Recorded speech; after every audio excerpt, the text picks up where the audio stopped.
Voltage जो है वो बराबर हो गया है। दूसरे लफ्ज़ों में गैल्वेनोमीटर जो है उससे कोई करंट पास नहीं हो रहा, गैल्वेनोमीटर से कोई करंट पास नहीं हो रहा। इसका मतलब है जो सेल नॉन ईएमएफ का सेल ईएमएफ 1 वाला जो कनेक्ट किया उसकी ईएमएफ E1 या एप्सिलॉन 1 वो बराबर हो गई है इस पोटेंशियल डिफरेंस के।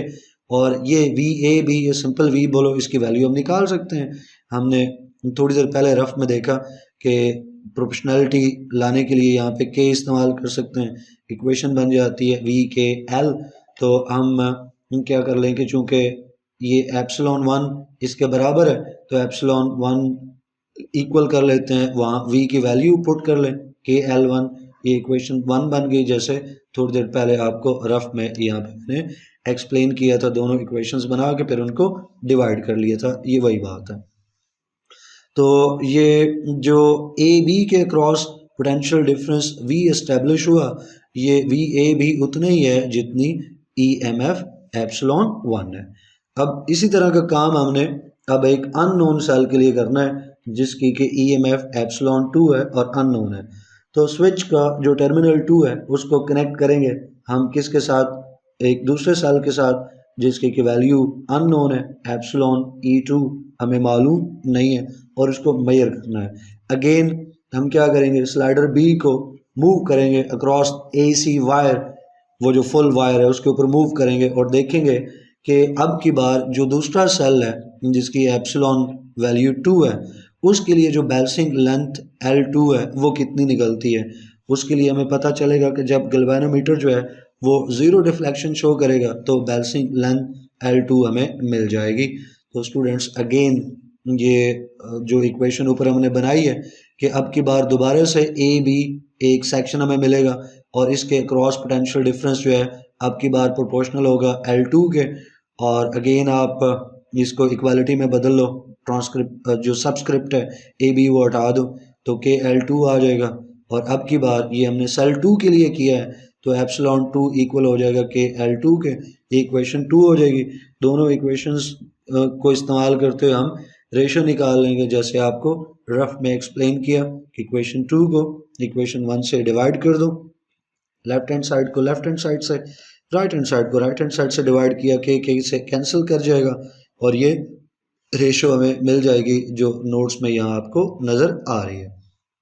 हमारा टारगेट एप्सिलॉन 2 को है, इसको इधर लाकर मल्टीप्लाई कर दें तो एप्सिलॉन 1 ये तो स्टैंडर्ड सेल की हमें पता है, बैलेंसिंग लेंथ L1 भी मालूम कर ली, बैलेंसिंग लेंथ L2 भी मालूम कर ली, वैल्यू पुट करो और एप्सिलॉन 2 आप कैलकुलेट करो।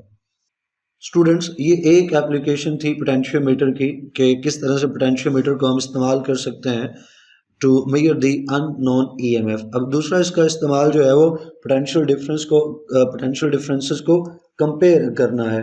तो इसके लिए हमें कुछ करने की ज़रूरत नहीं है, सेम तरीकाकार है, सेम स्ट्रक्चर है, सेम डेरिवेशन है। तो वो जो रेशो बनाई है तो रेशो ही तो कंपैरिजन होता है। तो यहाँ देखें एप्सिलॉन 2 डिवाइड बाय एप्सिलॉन 1, दूसरे सेल की EMF पहले सेल की EMF से डिवाइड हो रही है तो ये जो डिवाइड होना है, रेशो होना है, इसी को स्टूडेंट कंपैरिजन कहते हैं।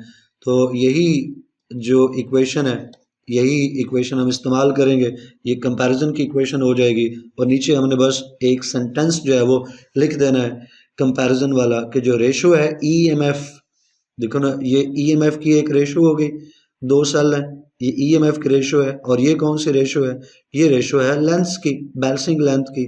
तो EMF की रेशो इक्वल है ratio of the balancing length, ये स्टेटमेंट है कंपैरिजन ऑफ पोटेंशियल डिफरेंसेस की। तो इक्वेशन लिखने के बाद ये स्टेटमेंट हम लिख देंगे कि ratio of EMF is equal to the ratio of balancing length and this is the working principle of comparing of EMF of two cells. Comparing में सिर्फ इतनी सी बात होगी क्योंकि ऊपर सारी डेरिवेशन और वर्किंग हम लिख चुके हैं। आखिरी हेडिंग जो है स्टूडेंट्स वो इसमें एप्लीकेशंस ऑफ पोटेंशियोमीटर सब की एक लिस्ट बना लेते हैं। दो ऊपर जो एप्लीकेशंस देखी वो भी आ जाएंगी और कुछ और एप्लीकेशंस। तो स्मॉल और हाई EMF मेजर करने के लिए आप इसको इस्तेमाल कर सकते हो, दो सेल्स की EMF को कंपेयर करने के लिए इस्तेमाल कर सकते हो, रेजिस्टेंस मेजर करने के लिए इस्तेमाल कर सकते हो, करंट मेजर करने के लिए इस्तेमाल कर सकते हो,